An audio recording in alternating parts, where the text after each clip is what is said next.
go there. So my name is Jim O'Farrell. I am the president, COO, and owner of a company called Advanced Management Strategies Group. You see my contact there in the front, and I'll have it at the back of the slides as well, so we can stay in touch. You know, they say in the Marine Corps, semper gumby, always flexible. So here's the eye chart. This is a little bit about me. So if you start in the lower left corner, I actually enlisted in the Navy in the 1980s, and then I went to the Naval Academy through the Navy, through the enlisted force, and spent some time in the Navy, and got out of the Navy and worked in several large government contractors, including Booz Allen and KPMG, and was doing commercial stuff with AT&T. And then in the early 2000s, I linked up with a couple of other guys, and we started a little company called Portal Dynamics, and we did a bunch of government contract work with them through that company. And it was a lot of fun, and learned some new technologies. We were a Microsoft Gold partner, so we were doing a lot of Microsoft solutions. And then in 2006, I was looking around for something else to do, and I joined up with actually a guy who had been one of the Iran hostages back in '79. He had a lot of great stories, and we had a good time together with a company called Applied Knowledge Group. And then in 2010, we started up, actually a little bit before that, Advanced Management Strategies Group. And that's been my career over these past 25 years in the government contracting space. And so when Amanda and Bob had asked me a couple of years ago to come in and talk about government contracting, I jump at those kind of opportunities, because one of the hardest things that I did in my life, when I look back on my life now as a gray-haired older guy, is that transition out of the military. And I'd say back in those days, there were hardly any resources available to people to even think about. The entrepreneurship wasn't even in the deck of cards that I was looking at. It wasn't even in the possibilities. It was just get a job, support my family kind of a thing. So the other side, the right-hand side of this chart you're looking at, is really me and the stuff that I do because it's things that I'm passionate about. So you see the Armed Services Arts Partnership that I mentioned a few minutes ago. I'm on the board of directors there. I've been working with the Travis Manion Foundation since about late 2014, so going on about 6 years. I enjoy running. I have a family, and then down in the center bottom there, Students Helping Honduras is an organization I'll talk about a little bit later, and ArtSpire is another one that I'll talk more about later. So as Amanda kind of teases me, she's like, you must be involved in like 20 different nonprofits. And honestly, that's because it's really what I'm passionate about, is giving back in my community. So, and other communities too. Okay, hold on, it's still, there we go. So real quick, I'm going to go through these kind of quickly about AMSG. Something that I want to talk about to you all today. Some of you on this call, all of you could be veteran business owners. Some of you could be service disabled, veteran-owned small business owners, and that's an area that I want to touch on today. So something that we do, some things that we do, you see there on the screen, things like program management support, acquisition support, logistics and supply chain. And one of the things that I want to talk about today is that the federal government they do everything, anything you can possibly imagine. Including, you know, crazy things like you want to be a gardener and you want to have a business doing gardening or providing lawn care services. You could do that. You want to be a baker. You could have a company that does baking. I saw someone posted on there that they are at Stratford University and doing baking and, you know, culinary. So the vision of AMSG, we are about customers, we're about our employees, our staff members. We work with, it just jumped ahead. I don't know why, Amanda, it's kind of jumping around. There we go. We work with a lot of subcontractors. We have other partners, some of them are large. And then I put there at the bottom, my role as a leader is articulating the vision, communicating frequently, talking to customers, and treating feedback as a gift. So here I'll pause for a second and talk about what I've been doing in COVID-19 as far as communicating. So AMSG, like I said, we started up in the 2008-2010 timeframe.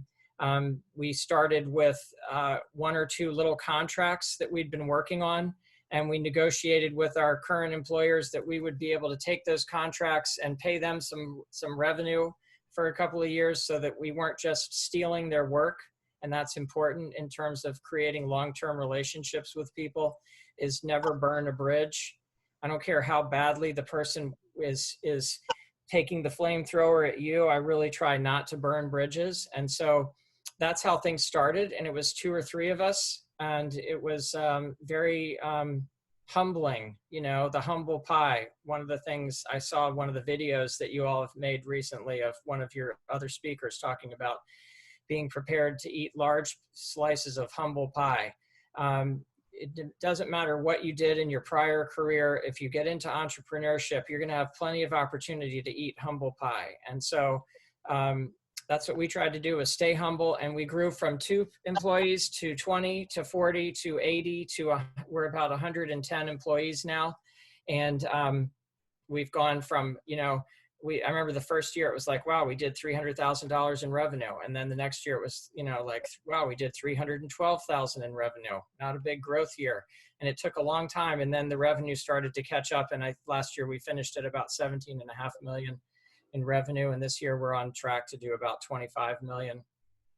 So I know that's not, Bob, the Turner Construction kinds of numbers, but for us, it's been really, you know, gratifying to see that growth and the growth in the employees, how many folks that we are supporting now, providing, many of them are retired military and they have a second career, and that kind of thing. So that's been really gratifying. The next slide is just showing some of the customers that we support. We started in the Marine Corps, we moved into the Army, we went into the Department of Veterans Affairs. The Department of Veterans Affairs awards the most dollars and contracting dollars to service disabled veteran companies of any of the federal agencies. They're the second largest federal agency. And then all the way up to the present, at the lower center there, you see Department of Energy. That's one of our newest contracts. We were awarded that in December. And we have people working in Albuquerque, New Mexico, and Amarillo, Texas, and down in Tennessee on that contract. So we have a bunch of locations around the country now, and this slide is actually a little bit out of date. We have a few more locations in, like I just mentioned, in New Mexico and Texas.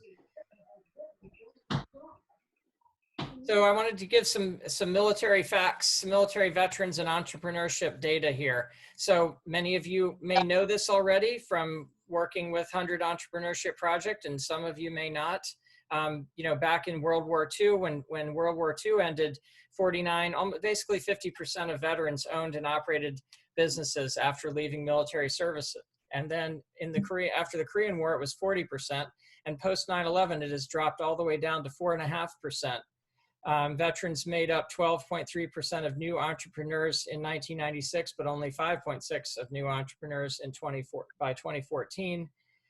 Young veterans right now are significantly less likely to become entrepreneurs than veterans from previous generations. In 2007, 75% of veteran business owners were age 55 and over. The picture I'm trying to paint here is that there is a sizable gap in the demographics of age, from an age perspective. And I actually was appointed under the Obama administration to the Advisory Committee on Veteran Business Affairs, which is managed out of the Small Business Administration. And something that we talk there's just one example of just one industry, is the number of veteran farmers. So military veterans who went back home to the farm, and they've been running their farm since the Vietnam era, and they're looking for other younger veterans to transition the farm because their kids also left the farm. And we work with the Veteran Farmer Coalition, for example, to expose veterans to the idea of farming as just one industry, so that there are opportunities. About 22 to 25% of veterans are interested in starting a business. Veterans are 1.2 times more likely to be self-employed than non-veterans, but 88% of self-employed veterans are 46 or older. So like I said, there's an opportunity here for younger. And then a question, do you think younger generations are less likely on a whole to become entrepreneurs? I don't know. Honestly, I don't know what's driving this data, because there are so many more programs now for entrepreneurship than there ever have been.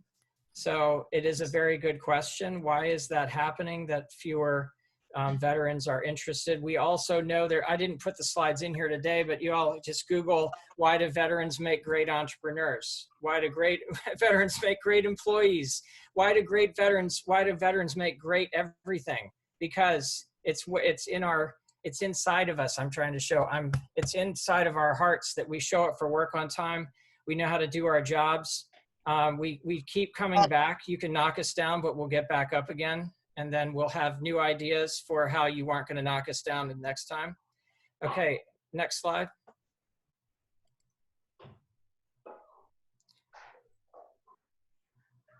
With less than 1% of our country actively serving in the military since Vietnam, only 3.5% of them in the workforce, why are 9% of today's businesses veteran-owned and led? So that right there, despite the fact that the numbers of veterans who are entrepreneurs is decreasing, we still have such a sizable, achievement in having businesses. And then there's some more data down there from the Census Bureau, from IVMF at Syracuse. So 2.5 million veteran-owned small businesses across the United States, payrolls of nearly 200 billion, 5.5 billion employees, and cash receipts of 1.1 trillion. That's veteran businesses. There's a huge opportunity here for you all. That's what I'm trying to paint in this picture. So now take what I was just putting out there. If you go to the next slide, Amanda, you see that now I bring it home to, what does Jim O'Farrell care about in what is Jim's industry? And the industry is government contracting. And some people will hear government contracting and they'll want to run the other direction, because they're like, no, I want to do something exciting and challenging, and I want to be out there in the world. And that's fine. It's really about finding out, what is it you want to do? And sometimes that can be through experimentation. You might try government contracting for a year or two and say, this is not for me. But I'm just going to give you an overview. So government contracting industry overview. I pulled this off of Bloomberg Government, which is one of the, everybody knows about Bloomberg financials and data and all that kind of stuff. So they have a whole sector, business unit focused on government contracting, and they had some data here, and I'm talking so you all can, let's see it. You can see that the bars are getting taller, not shorter. That's usually a good trend. Defense industry spending is continuing to go up, and the civilian, when you see civilian, you think of like Department of Treasury, Department of Justice, all, the other non-DoD federal agencies. Next slide. And those numbers are in billions, by the way. So you saw that last number of 191 billion. I know a lot of large numbers are being thrown around these days because of the COVID-19 and how much money is being put into stimulus packages, but 191 billion. I always said that if we could just have a really tiny percentage of a really, really big number, we'd be okay as a company. And that's kind of how AMSG has dealt with things. Then the small business spending has pretty much held steady and slightly increased over these past 5 years. You see the black line that runs across represents the small business spending.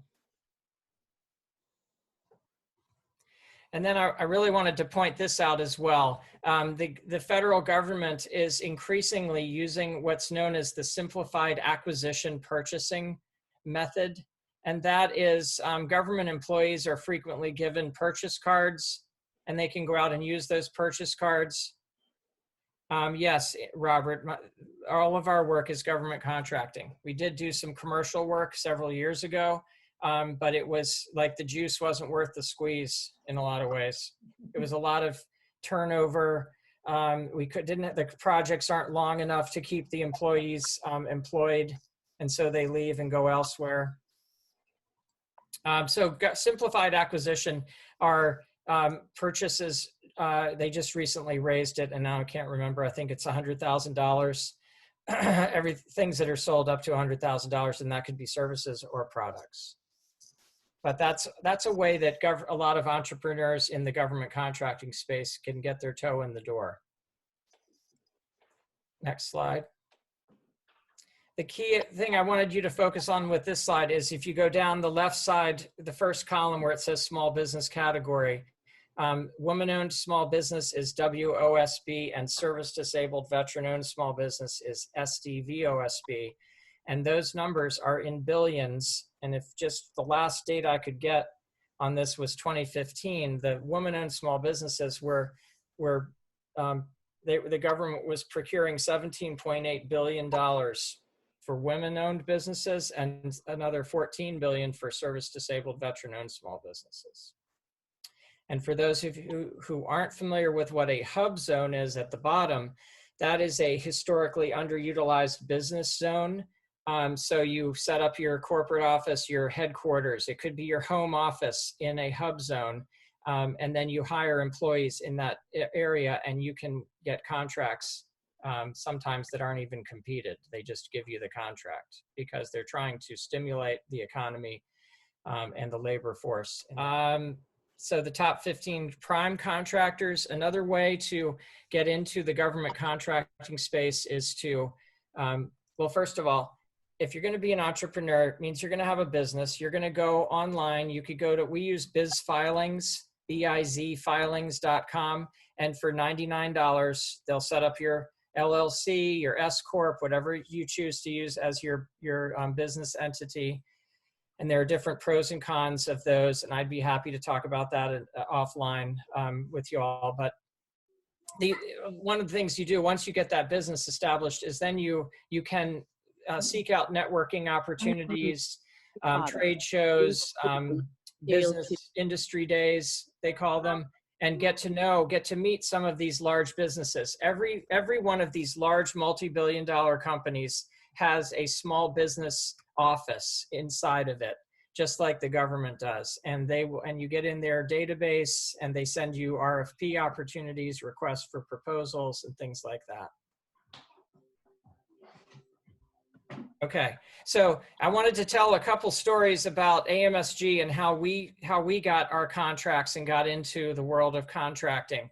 I would say that I had a kind of an advantage having worked in large businesses for 20 or so years before starting AMSG. So we had, had relationships, had a network of contacts. And one of my favorite stories was this contract that we got with the Army Training and Doctrine Command, also known as TRADOC.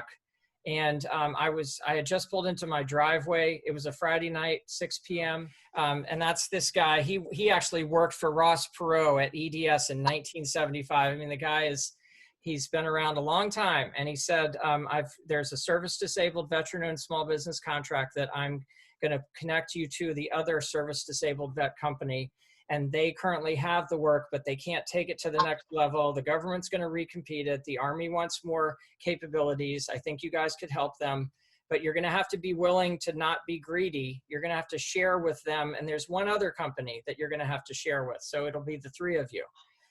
And I said, okay. And there are all these turning points in your career and in your life where you can do things the right way or the wrong way. The greedy person does it the wrong way and says, I don't need them. And they try to do it themselves, and then they get crushed and they don't win the job, and it's bad. So we won the contract, and we got the contract at Fort Eustis, which is near Williamsburg, and then it had 11 locations around the country, and we're still doing that work to this day. So one of those things, the call in the driveway, you take those calls. So this contract was I had a friend at Harris Corporation, and she said, this is just kind of a funny story. She says, Jim, so this was early, 2 years before we actually got this contract with the Department of Veterans Affairs. she said, I have a book. I keep a database of what you little tiny companies do and how you can help me, the big, large, multi-billion-dollar company. And so you guys do logistics. And I said, yeah, we do logistics, which we did, but we were doing something called acquisition logistics, which is how you buy like planes and things like that. And she meant FedEx logistics. So fast forward 2 years, she calls me up and she says, we're going to get this contract with the VA to do all of this installation of Wi-Fi equipment all across the VA enterprise, so all over the nation. And you told me you do logistics. And I go, yeah, we do. And then she says, well, okay, so I need to know, like, how many piece parts have you shipped to Afghanistan in the past year? And I'm like, we don't do that kind of logistics. And she goes, you told me you do logistics. And I said, no, it's a different kind. So after a few heated moments, she said, well, I'm sure you can find somebody who does it. So the guy in the middle of the picture at the bottom is Juan Ortiz. And Juan was living comfortably in Charleston, South Carolina, having retired as a Marine NCO. And he was doing supply chain management in Charleston. And I convinced him to move to Minneapolis, Minnesota, to do this contract with his family. And I just talked to Juan a couple days ago, and this was 6 years ago, and he's still there. And he and I tease each other that someday he's going to leave there, because when it's February, it's not a really fun place to be. But anyway, so it's relationships, and you stay in touch with people. That contract did 3 years, and it was over. And I said, it's time for you to move out of there. And he says, no, my wife says we have to stay now because my kids are in high school. So, and what I'm trying to paint here also is it's about relationships. It's about doing interesting work, and it's being part of something bigger than yourself. And so this was, President Obama had something called the Pathways Internship Program across the entire federal government. And the Department of Veterans Affairs was basically screwing it up royally. They couldn't get out of their own way. The Congress kept asking them, how many interns do you have? And they would scratch their heads and be like, can we get back to you in like 3 or 4 months and tell you how many? Because we have no idea. And then they'd say, well, what are they doing? Well, if we don't know how many we have, how can we tell you what they're doing? Well, what are they going to learn when they're there? And what are they going to be good at when they come out of there? No clue. Sorry, can't help you there. So they hired us to come in and put a program management office, they call them, in place for managing all of their pathways interns, their presidential management fellows, all the different folks that were doing interning. Because if you take a look at a company like Microsoft or Google and you say, how do they run their internship programs? Let me tell you, from the minute you're in like 9th grade and they identify you as, through all their analytics, as a possible employee of theirs, they're going to be inviting you to come for a summer program. They're going to send you, they literally send gift baskets at Thanksgiving when you're in college to keep in touch with you. It's all about relationship building. So were we getting the VA to send gift baskets? No, but we couldn't get that. But we were getting them to stay in better contact with some of these interns that were coming during their college years. The whole point of this was a lot of millennials were not interested in joining the federal government, and it was, how do we get younger people to want to become federal employees? I had some thoughts here that I wanted to share on responding to changes and interlacing this with the whole COVID-19 thing that's going on. At AMSG, we're big believers in the hedgehog theory, and that's, well, I'm kind of a believer in the anti-hedgehog theory, I guess you'd say. There's a book years ago called Good to Great, and one of the chapters was on hedgehog theory, and I forgot to read the rest of the book, where there's another chapter on being willing to pivot. So when we first started AMSG, we tried to focus on one specific service offering, and we almost went out of business. And then we had customers and partners they were calling us and saying, well, could you do this? And as we would have initially had said, no, we can't do that. We're just focused on this one thing. After a while, we're kind of like, wow, they keep wanting us to do that other thing. Let's go try that other thing. And that's how we have been growing over these years. Earn your customers' trust, innovate or die. There always changes, no matter what industry you're in, whether it's farming, or you work in Silicon Valley, there's always going to be stuff going on. And then seizing on opportunities, and I talked about the Army TRADOC before. So my advice, to those that are making the transition is to take ownership. One of my biggest failures in life, I feel like, was I really didn't take ownership. I was going to MBA school at night, And there was a guy in my MBA class who worked at AT&T, and he said, hey, I'll hire you to be a sales guy. And I was like, well, what sounds like I might do that. I'm kind of an extrovert. I could handle that. And I hated it. I hated it from the minute I showed up at AT&T until I guess I was kind of happy the day that I left a year later. But it was total lack of planning, lack of thought, desperation. I just need to have any job rather than to really sit back and take some quiet time to think about what I wanted to do in my career. So be proactive, set goals for yourself. You all have probably been told this 100 times by now as you're thinking about a transition out of the military, if that's what you're doing. And that is, even if the goal are little micro goals every day. First one is get out of bed and make your bed. Like the Admiral said in his book, Make Your Bed. Take risks, expect setbacks along the way. You're gonna get setbacks. If you haven't been fired at least once in your career, then you haven't lived. Twice. That'll get your attention. Let's see, pay it forward. And so these are organizations that I currently work with and have found to be useful. There's Syracuse University has this tremendous capability, this organization called Institute for Veterans and Military Families. Some of you may have heard of it. And they have an entrepreneurship program through that organization. They're having, one of the things that they're doing because of COVID is they're having weekly webinars, and you can just go on their website, just Google IVMF weekly webinars. So they're doing that right now. The Boots to Business program is another one that's kind of, now that I think of this, it's a little bit on hold. That's done through the TAPS program. Bunker Labs, nationwide chapter-based organization. They provide incubation services to get your startup going. SCORE, they've been around for 50 years. Many people know them. They are primarily comprised of retired senior executives from companies.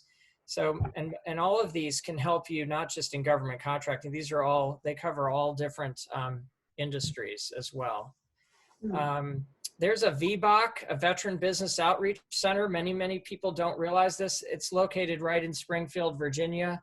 I Googled again to see if they've opened one up in Maryland, closer to Walter Reed, but they still haven't. They're using that VBOC in Springfield, Virginia as the DMV, DC, Maryland, and Virginia location. But that you can go there, you can go online, you can reach out to them. They have, Entrepreneurship 101 courses, and then they have subject matter experts to help and connect you. And then NVSBC is a trade association for government contractors that are veteran-owned businesses. I think one or two of you we're in the aviation world, and I tried that in the Navy, and I kept flipping the plane upside down at the most inopportune moments, like 1,000 feet above the deck on final.